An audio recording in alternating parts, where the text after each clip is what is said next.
Hola a todos, bienvenidos al podcast del Departamento de Neuropsicología y el Neurolab de la Universidad del Valle de Guatemala.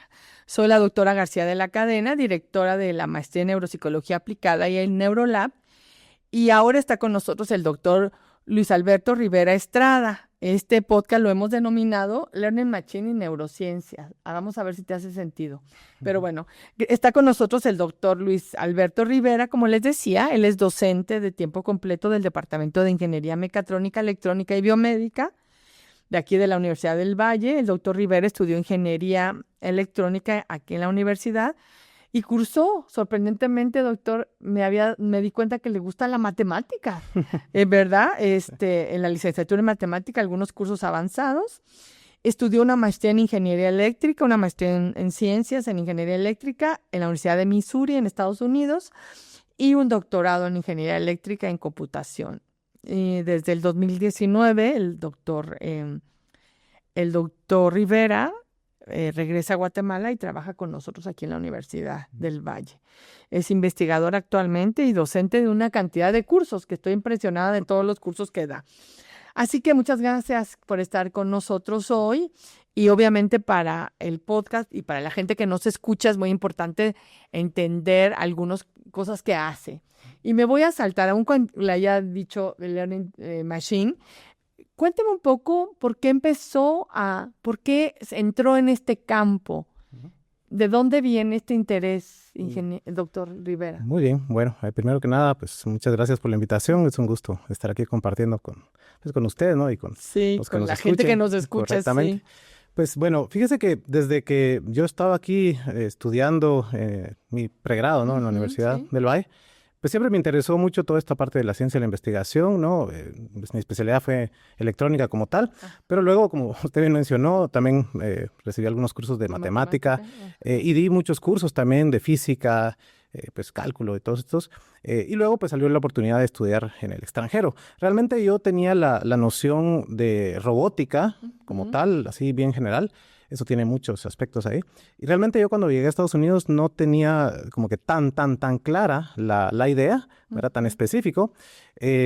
Sabía esto de robótica, ¿no? Pero bueno, entonces llegué ahí a la Universidad de Missouri justamente y empecé a trabajar con un profesor, el doctor De Souza, que básicamente él tenía varias líneas de investigación, visión por computadora, pero también él acababa de empezar una colaboración con una persona que de hecho tenía una enfermedad degenerativa de los músculos.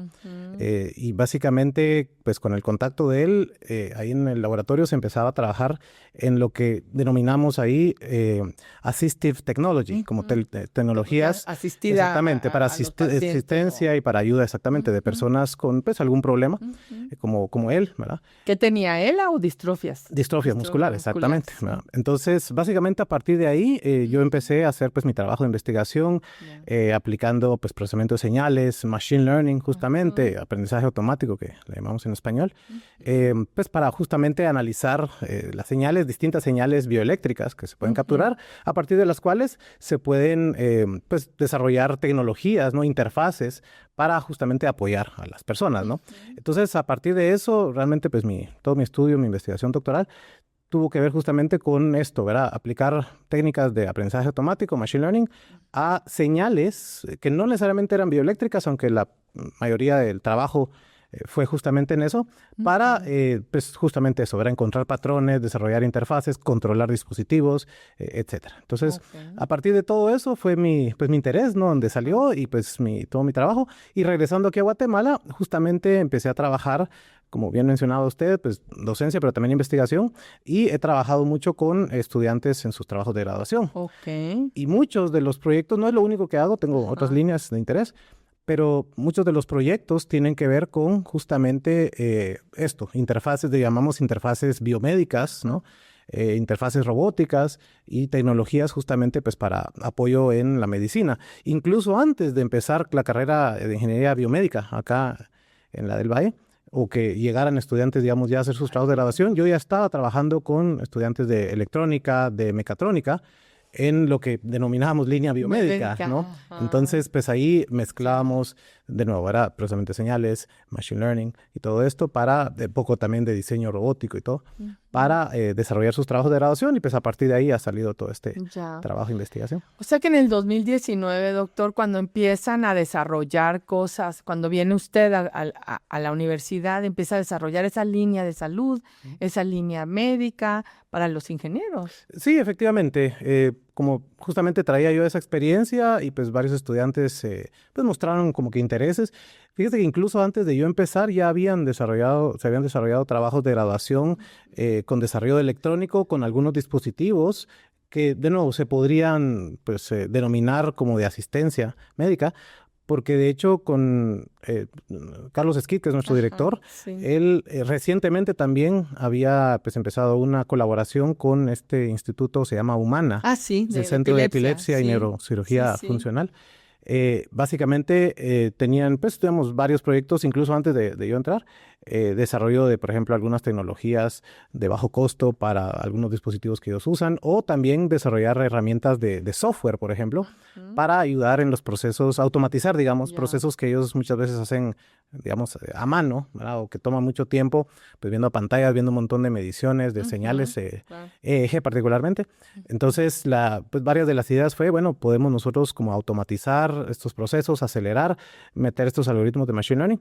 Entonces, de nuevo, ya había un poco de eso cuando yo vine y pues bueno, pues encajé ahí bastante bien y pues, seguí desarrollando de estos proyectos con trabajos de graduación y de nuevo, ¿verdad? En ese momento todavía no teníamos estudiantes de biomédica ya en los últimos años, así que pues con los estudiantes que teníamos, electrónica y mecatrónica, empezamos a trabajar eso. Y que de hecho es con lo que más he trabajado, ¿no? O sea, realmente yo creo que no he llegado a asesorar directamente, más allá de alguna consultoría por ahí, a estudiantes de biomédica. Tenemos otros profesores que son justamente pues, ingenieros biomédicos. Pero, de nuevo, ¿verdad? Siempre ha habido interés de varios de nuestros estudiantes mecatrónicos, electrónicos, en estas áreas, ¿no? Tecnología, asistencia y pues... Oiga, doctor Rivera, cuéntenos un poco para la gente que no sabe, porque uno ve Learning Machine y uno sabe que es aprendizaje automatizado. ¿Por qué no nos cuenta qué es? A ver. Muy a grandes rasgos, ¿verdad? Sí, tiene pues, claro, un montón de cosas. De áreas, a ver. Digamos, lo que es Machine Learning, aprendizaje automático, se podría pensar como dentro de lo que es todavía más general la inteligencia artificial. Actualmente ese término pues es bastante popular, ¿no? Famoso y todo el mundo lo está usando, ¿no? Pero tiene realmente muchísimas vertientes. Entonces, lo que es Machine Learning como tal, uno podría pensar de que es tomar, digamos, datos, ¿sí? Y tratar de encontrar características que describan a esos datos, a esas señales, y eventualmente pues poder tener nosotros algoritmos que, digamos, encuentren ciertas tendencias que nosotros podamos, por ejemplo, usar para clasificar fenómenos. Podríamos también nosotros como que agrupar ciertos datos que tal vez nosotros no tengamos como que una estructura o no se pueda como visualizar, digamos, de qué se trata. Entonces, estos algoritmos pueden como que agrupar, encontrar ciertas tendencias, ¿no?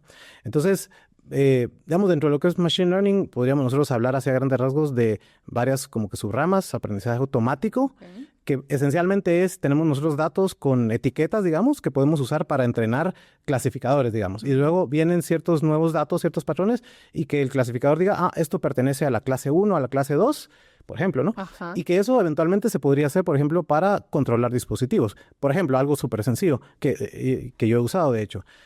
Tener sensores, digamos, en ciertos músculos, obtener señales EMG y con ciertos gestos que uno pueda hacer, ¿verdad? Distintos gestos, que el algoritmo diga, bueno, este gesto yo lo reconozco y eso lo voy a asociar al comando, por ejemplo, para mover adelante una silla de ruedas, por ejemplo, ¿no? O para atrás, o para la derecha, o para la izquierda. Entonces, es encontrar esos patrones, reconocerlos y clasificarlos. Por otro lado, también podríamos nosotros hablar de lo que es aprendizaje no supervisado, tener data que simplemente nosotros no tenemos esas etiquetas y simplemente queremos tratar de encontrar estructuras. Un patrón. Exactamente, ¿verdad? Que no estaban por ahí. Básicamente esto principalmente se usa lo que es el agrupamiento o clustering en inglés y que nosotros entonces podemos como que eso, agrupar y tratar de encontrar, descubrir esos patrones o estructuras internas, ¿verdad? Se usa mucho también para como lo que es data mining, por ejemplo, ¿no? Y luego ya metiéndonos algunas otras cosas, por ahí, por ejemplo, podríamos hablar de lo que es aprendizaje profundo, deep learning, learning, que realmente también está bastante metido ahorita, y aprendizaje reforzado. Bueno, hay distintas cosas, pero esencialmente pues debemos tener datos, expresarlos, encontrar características y poder tener estos algoritmos para predecir o pues para agrupar, por ejemplo. Alguien lo dijo al inicio cuando empezó a hablar de aprendizaje automatizado, que dio el origen a la inteligencia artificial, ¿no? Pero obviamente cosas aplicadas como las que usted está haciendo que son de más útil. Bueno, diría, no es que no sea útil la inteligencia, no quiero decir eso, pero que tienen una aplicación para la salud, que tienen una aplicación en muchas áreas, ¿verdad?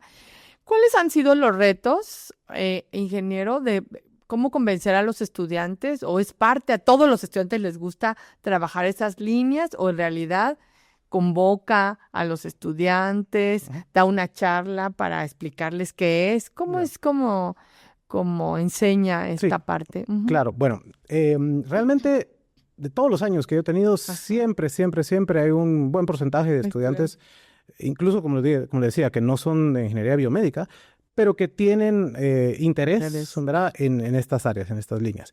Puede ser algunos que tengan alguna experiencia personal, que conozcan a alguien, de repente que tenga alguna condición, exactamente, ¿no?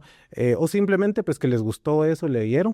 Nosotros al inicio de cada año, cuando vamos a trabajar con los estudiantes de trabajo de graduación, digo nosotros porque tenemos varios profesores en el departamento, entonces nosotros típicamente les damos una presentación de las distintas líneas que trabajamos en el departamento, de robótica, de diseño 3D, por ejemplo, ¿no? Automatización industrial, y pues obviamente de esta línea de, digamos, como de asistencia o de biomédica, ¿no? Entonces, básicamente, al presentar eso, los estudiantes manifiestan sus intereses y, como le decía, siempre hay personas que han mostrado ese interés. Entonces, ya con estas personas interesadas empezamos a platicar de trabajos que hemos desarrollado antes, para ver si les interesa tener alguna continuación, de repente inspirado en eso algún tema nuevo. Entonces, más o menos así comenzamos y empezamos a trabajar con ellos lo que son sus propuestas, sus protocolos, y a partir de ahí pues se van desarrollando los trabajos, ¿no? Entonces, más o menos así, pero como le decía, siempre hemos tenido bastante interés, seguro, definitivamente. Y de nuevo, incluso fuera de lo que es biomédica, ¿no? Mecatrónicos, electrónicos, siempre han habido ahí. Entonces, hemos trabajado en distintos proyectos. Por supuesto, y además el departamento supongo que está muy contento de tenerlo ahí porque tenemos pocos doctores en el país y creo que es importante también recalcar eso. Así que gracias, doctor Rivera, por acompañarnos hoy. Muchas gracias. Nos vemos para la próxima. Gracias por estar con nosotros. Mucho gusto.